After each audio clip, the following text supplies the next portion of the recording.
नमस्कार, आप देख रहे करंट खबर और मैं हूं श्रुति सिंह।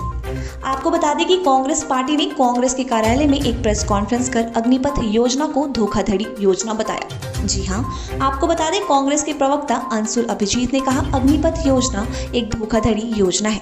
उन्होंने केंद्र सरकार पर साधा निशाना युवाओं को ठगने की काम कर रही है। केंद्र सरकार अपनी कमियों को छुपाने के लिए सरकार इस तरह की योजना का प्रलोभन दे रही है।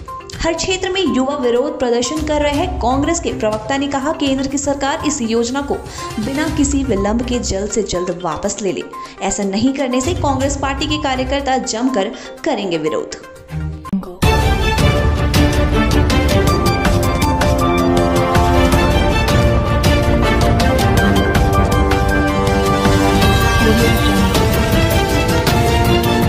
हमारे साथ मंच पे मेरे बाईं ओर से अंतिम झारखंड प्रदेश कांग्रेस कमेटी के प्रवक्ता ईश्वरानंद जी, उसके बाद झारखंड प्रदेश कांग्रेस कमेटी के सम्मानित प्रवक्ता राजीव रंजन जी, उसके बाद झारखंड प्रदेश कांग्रेस कमेटी के आदरणीय सम्मानित अध्यक्ष राजेश ठाकुर जी, मेरे दाहिनी और अंतिम झारखंड प्रदेश कांग्रेस कमेटी के कार्यालय प्रभारी आदरणीय अमूल नीरज खलको जी, और आज के इस संवाददाता सम्मेलन के मुख्य हम लोग के राष्ट्रीय प्रवक्ता अभिजीत जी, और मैं गुजारिश करूंगा कि संबोधन को शुरू करें। बहुत बहुत शुक्रिया राजेश ठाकुर जी, राजीव रंजन जी, राकेश सिन्हा जी, ईश्वर जी, नीरज जी, और दोस्तों, पहली बार मैं एक प्रवक्ता के रूप में आपके सामने आया हूं। मेरा सौभाग्य है, वैसे तो मैं रांची आता रहता हूं, और एक बहुत ही महत्वपूर्ण मैं विषय लेके आपके सामने आया हूं। और इस विषय को मैं एक पंक्ति में कहना चाहता हूँ, एक वक्तव्य में, और इस पंक्ति से, इन लफ्ज़ों से मुझे लगता है कि हमारी जो भावना है, हमारी जो कांग्रेस पार्टी की जो प्रतिक्रिया है वो सामने आएगी, और वो है अग्निपथ के बारे में। तो अग्निपथ की बात, युवाओं से विश्वासघात, ये हमारा मुखालिफत का नारा है, ये हमारी विरोध की अभिव्यक्ति है। अग्निपथ की बात और युवाओं से विश्वासघात। मैं आपको ये बताना चाहूँगा कि इसी वक्त 1 बजे हमारे 20 बड़े नेता, तर्जुमान, प्रवक्ता मुख्तलिफ शहरों में इस मुल्क के प्रेस कॉन्फ्रेंस दे रहे हैं, और यही नारा गूंज रहा है सब जगह। इसी वक्त वो आपके प्रेस को संबोधित कर रहे हैं और अग्निपथ योजना की जो खामियां हैं वो आपको बता रहे हैं, मैं भी बताऊंगा। और मुझे लगता है कि जो इसकी व्याख्या है अग्निपथ योजना की, इसका जो अर्थ है वो यही है: विश्वासघात, बेइंसाफी, धोखेबाजी, बेईमानी। कुछ बिंदु मैं आपके सामने पेश करूंगा, कुछ मुख्य बातें हैं। सबसे पहले ये बात है कि हम चाहते हैं कि ये सरकार इस योजना को बिना विलंब के वापस ले ले, बिना विलंब के। दूसरी बात मैं ये कहना चाहूँगा कि कल यहाँ पर विरोध प्रदर्शन भी हो रहा है। यहाँ पर भी नहीं, लेकिन जितने भी विधायक क्षेत्र हैं इस मुल्क में, इसके खिलाफ वहाँ पर कांग्रेस पार्टी अग्निपथ के खिलाफ विरोध प्रदर्शन करेगी। ये मैं आपको सूचना देता हूँ। सबसे पहले मैं ये कहूँगा कि जो सरकार की नाकामियाँ हैं वो छुपाना चाह रही है, अपने दायित्व से भागना चाह रही है, और ये जिम्मेदारी वो फौज को दे रही है। देखिए, सरकार के पास मुझे लगता है ना धन है, ना आय है, ना रोजगार है, और ये कह रही है कि ये जिम्मेदारी फौज ले।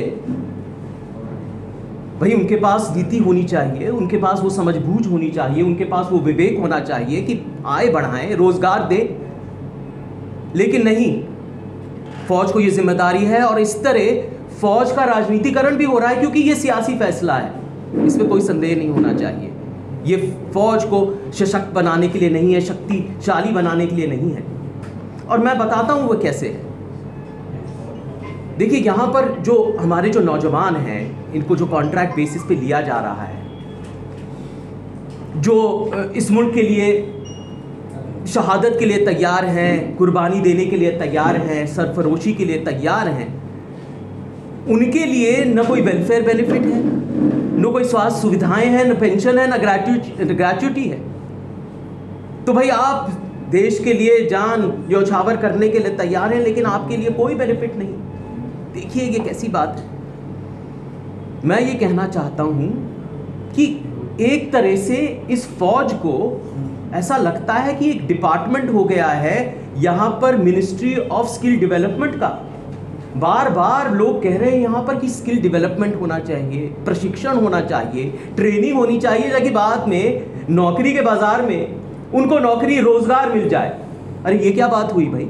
आपको सेना की, फौज की बात करनी चाहिए, उनके सशक्तिकरण की बात करनी चाहिए, उसको शक्तिशाली बनाना चाहिए। और ऐसे वक्त में जब ऐसा लग रहा है कि चीन हमारी जमीन पे आके बैठा हुआ है, प्रधानमंत्री कहते हैं, कहा था उन्होंने कि न कोई घुसा है, ना घुसा हुआ है, ना कोई घुस आया है।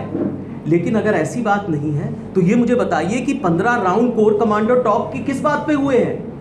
खैर वो एक अलग बात है, हम सेना की बात कर रहे हैं, हम फौज की बात कर रहे हैं।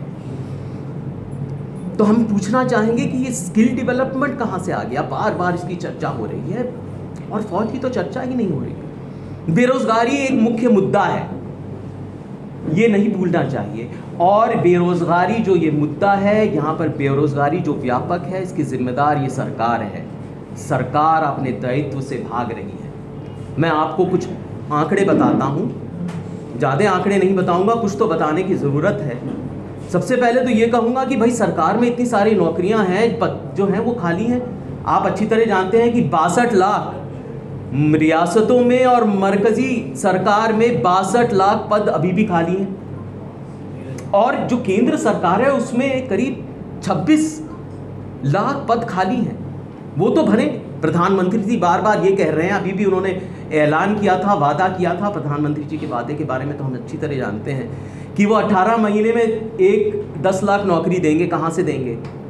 आप 8 साल में 8 नौकरी तो दे नहीं पाए, बल्कि छोड़िए, आपने वादा किया था, 8 साल हो गए, आपको 16 करोड़ नौकरी देनी थी, बल्कि 12 करोड़ नौकरी तो छीन चुके हैं आप। इतना ही नहीं, हमारा जो बेरोजगारी दर है वो 8% से ज़्यादा हो गया है, 8% से ज़्यादा है। और यहाँ पर जो युवक हैं उनकी जो यहाँ बेरोजगारी है वो तो बिल्कुल व्यापक है, फैल चुका है, 30-40% है। ऐसे यहाँ पर 40%, तो यहाँ पर ऐसे लोग हैं जो काबिल हैं, जो सेहतमंद हैं, जो नौकरी कर सकते हैं, लेकिन इतने निराश हैं, इतने मायूस हैं कि उन्होंने नौकरी की तलाश ही बंद कर दी। ये आंकड़े आपके सामने, ये तथ्य है। तो ये सरकार बिल्कुल विफल रही है नौकरी दिलाने में और बोझ डाल रही है ये हमारी सेना। दूसरा मुख्य बिंदु मैं आपके सामने ला रहा हूं,